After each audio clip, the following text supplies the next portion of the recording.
Hello students, how are you? I hope that you will be fine. जैसा कि आप जानते हैं कि मैं हूं जितेंद्र सर और आप लोग देख रहे हैं मेरे साथ मेरा यूट्यूब चैनल GDS क्लासेस। तो आज का मैं क्लास शुरू करता हूं। इससे पहले मैं आप लोगों को बता देना चाहता हूं कि आज कौन सा टॉपिक पढ़ाने वाला हूं। तो आज का मेरा टॉपिक है टेंस।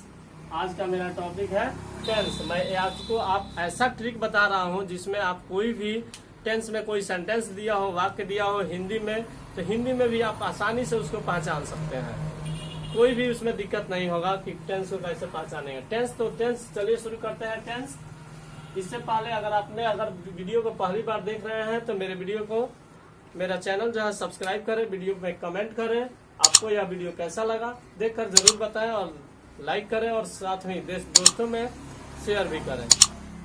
आइए शुरू करते हैं। टेंस क्या होता है? तो टेंस होता है the study of different verb forms. The study of different verb forms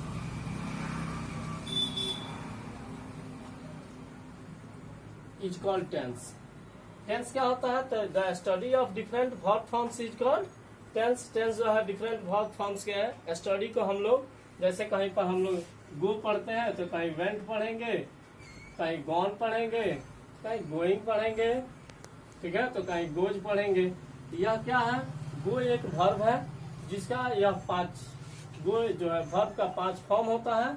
वही 5 फॉर्म में से हम लोग किसी न किसी फॉर्म को पढ़ते हैं। अगर फॉर्म बदल कर पढ़ते हैं तो उसे हम लोग टेंस कहते हैं। अब आता है और अब बात आता है आपको टाइम और टेंस। Time and tense. लोग कहता है कि टाइम और टेंस एक ही बात है, लेकिन टाइम और टेंस जो है दोनों अलग अलग बातें हैं। टाइम और टेंस क्या है? दोनों ही अलग अलग बातें हैं जिसको आप देख सकते हैं। और टाइम मैं समझा रहा हूँ कि टाइम क्या होता है। तो टाइम हम लोग कोई भी जैसे टाइम भी प्रेजेंट टाइम, पास्ट टाइम और फ्यूचर टाइम होता है। टेंस भी प्रेजेंट टेंस, पास्ट टेंस और फ्यूचर टेंस होता है। तो उसी के आधार पर अगर टाइम की हम बात करें तो टाइम जो है कोई ग्रामेटिकल टाइम टर्म नहीं है। इसका जो है ग्रामर से कोई संबंध नहीं है। इसका ग्रामर से कोई संबंध नहीं है। No relation of time to grammar, यानी ग्रामर से कोई संबंध नहीं है। जबकि टेंस को ग्रामेटिकल टर्म है, इसको ग्रामर से संबंध है। ठीक है, जैसे कि मैं एक सेंटेंस बोल रहा हूँ, देखिएगा कि जैसे मैं अगले साल एक गाड़ी खरीदने जा रहा हूँ। मैं अगले साल एक गाड़ी खरीदने जा रहा हूँ। तो इसमें देखिएगा समय है, अंतिम में है, हूँ, हो है। तो आप लोग देख सकते हैं कि जा रहा हूँ, तो इसका मतलब प्रेजेंट टेंस में होना चाहिए। लेकिन मैं अगले साल, मेरा काम कब होगा? अगले साल, 1 साल के बाद होने वाला है, जिसमें दिखा रहा है कि हम लोग अगले साल गाड़ी खरीदने जा रहा हूँ। तो इससे मतलब है कि टाइम जो है फ्यूचर में होने वाला, जो भी घटना है वो फ्यूचर यानी भविष्य में होने वाला घटना है। तो आप लोग इस सेंटेंस को देखें कि कैसे टेंस और टाइम जो है बदल जाता है। आइए टेंस को देखते हैं आगे चलकर। टेंस का आप लोग कैसे पहचान कर सकते हैं? तो टेंस को पहचानने का तरीका है बहुत ही आसान है। किसी भी टेंस को पहचानने के लिए अगर हिंदी में जानना है, हिंदी में पहचान करना है, हिंदी में अगर टेंस पहचानना है तो देखिए शॉर्टकट ट्रिक लिख रहे हैं कि है, हूँ, हो, है, हूँ, हो, जानो, प्रेजेंट। जिसके लास्ट में है, हूँ, हो, अंत में जिसमें है, हूँ, हो, तो जानिए प्रेजेंट। था, थे, थी, हो, तो जानिए फ्यूचर, पास्ट, तो जानिए पास्ट। जिसमें था, थे, थी होगा, जैसे मैं जाता था, वह खाता था, वह रहती थी, पढ़ती थी। उसी तरह है, हूँ वाला मैं जाता हूँ, खाता हूँ, इस तरह से हो सकता है। और लास्ट में है आपको जिसमें गा गे गी हो, जिसमें गा गे गी हो, वो होता है फ्यूचर। तो जान गए ना टेंस की पहचान में? जिसके लास्ट में है, हूँ, हो है, अगर वाक्य में जैसे मैं जाता हूँ, खाता हूँ, पढ़ता हूँ, रोता हूँ, वे लोग दौड़ते हैं, तो यह हो जाएगा आपको प्रेजेंट टेंस। जिसमें था, थे, थी हो, वह पढ़ता था, वह खाता था, वह जाता था, वह गाती थी, लास्ट में था, थे, तो हो जाएगा क्या चीज? पास्ट। और जिसके लास्ट में गा गेगी, जैसे मैं जाऊंगा, वह खाएगी, वह पढ़ेगा, मैं 2 साल के बाद पढ़ूंगा। ये सब क्या कौन सा टेंस हो गया? यह हो गया फ्यूचर टेंस। तो आइए इसके बाद हम बताते हैं आपको टेंस के प्रकार। टेंस जो होता है कितने प्रकार का होता है? तो टेंस जो होता है 3 प्रकार का होता है। टेंस कितने प्रकार का होता है? 3 प्रकार का होता है। टेंस कितने प्रकार के? 3 प्रकार। कौन कौन टेंस होता है तो इसको जानिए। एक होता है प्रेजेंट टेंस, एक होता है प्रेजेंट टेंस, एक होता है पास्ट टेंस और एक होता है फ्यूचर टेंस।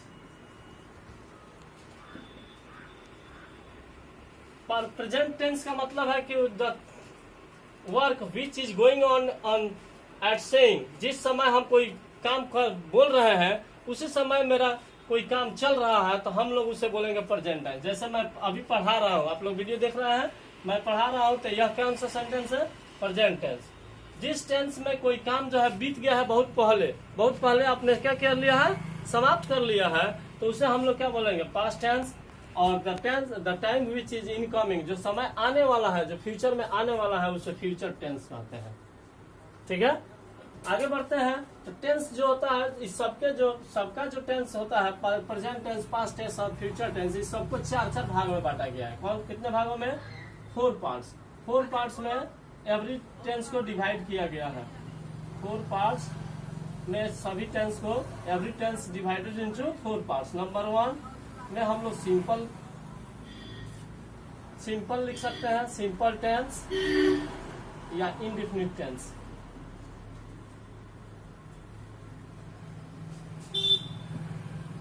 नंबर 2 में लिख सकते हैं कंटिन्यूअस टेंस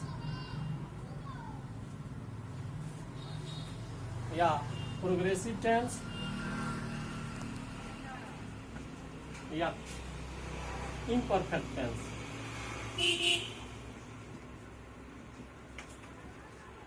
उसके बाद नंबर 3 में आता है परफेक्ट टेंस,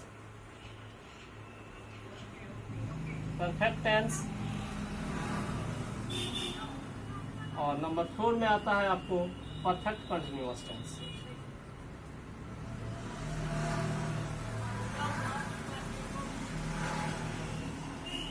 तो देखिए कितना हुआ? Every tense has been divided into 4 parts. Simple tense या इंडेफिनिट टेंस, कंटिन्यूअस टेंस या प्रोग्रेसिव टेंस या इम्परफेक्ट टेंस। उसके बाद है परफेक्ट टेंस या परफेक्ट कंटिन्यूअस टेंस। तो इसमें आप लोग को कोई दिक्कत होगा नहीं ना? चलिए आगे बढ़ते हैं। तो हम लोग टेंस देखते हैं आगे। सिंपल प्रेजेंट टेंस, सिंपल, जैसे आपको अब सबके बारे में बोलना है 4 को, तो कैसे नाम बताइएगा? जैसे सिंपल प्रेजेंट टेंस तो present simple tense, simple present tense, simple past tense, simple future tense. Continuous से बोलना है present continuous tense, past continuous tense, future continuous tense. उसी तरह से अगर आपको परफेक्ट बोलना है तो present perfect tense, past perfect tense, future perfect tense. उसके बाद हमको बोलना है परफेक्ट कंटिन्यूअस में तो present perfect continuous tense, past perfect continuous tense और फ्यूचर परफेक्ट कंटिन्यूअस टेंस। इस तरह से चारों का नाम आप लोग ले सकते हैं। चारों के बारे में अब आइए हम स्टार्ट करते हैं फर्स्ट वाले का, प्रेजेंट टेंस का। सिंपल प्रेजेंट टेंस पढ़ाते हैं या प्रेजेंट इंडेफिनिट टेंस के बारे में पढ़ाते हैं।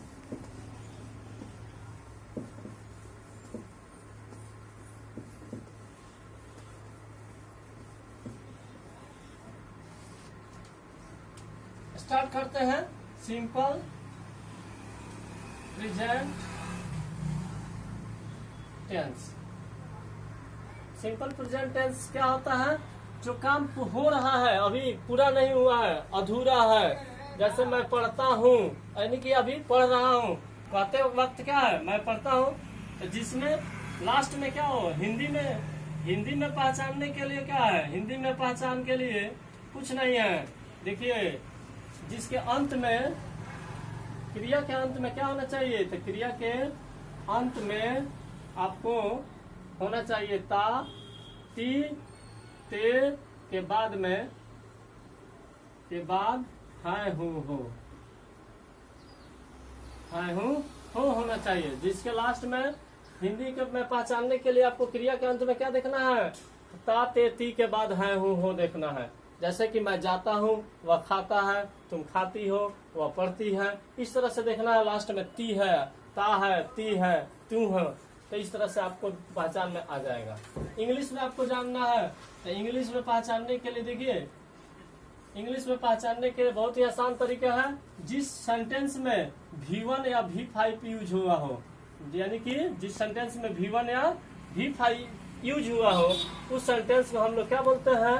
उस सेंटेंस को हम लोग बोलते हैं कि वह है सिंपल प्रेजेंट टेंस। तो इसका स्ट्रक्चर आपको हो जाता है सब्जेक्ट प्लस V1 या V5 plus object plus remaining matter अगर होगा तो लास्ट में लिख देंगे, फुल स्टॉप दे देंगे। जैसे मैं बेतिया जाता हूँ, I go to market, I go to Bettiah, मैं बेतिया जाता हूँ। वह किताब पढ़ती है, वह किताब पढ़ती है, सी रीड। अब क्या है कि इसमें देखना है, कहीं पे V1 लगेगा, कहीं पे V5 लगेगा, तो किसमें V1 लगाएंगे, किसमें V5 लगाएंगे। तो यहाँ देखिए, मैं यहाँ गोला बना देता हूँ। इसमें देखिए, जिस सब्जेक्ट, जिसका सब्जेक्ट आई होगा, वी होगा, यू होगा और दे होगा और साथ ही प्लूरल नंबर होगा। प्लूरल नंबर समझते हैं, जिसमें एक से ज्यादा का बोध हो तो उसमें V1 का यूज करना है। और जिस सब्जेक्ट में आपको ही, सी, इट, नेम और सिंगुलर नंबर होगा, सिंगुलर नंबर होगा, उसमें लगाना है आपको V5। V5 बनाया कैसे जाएगा?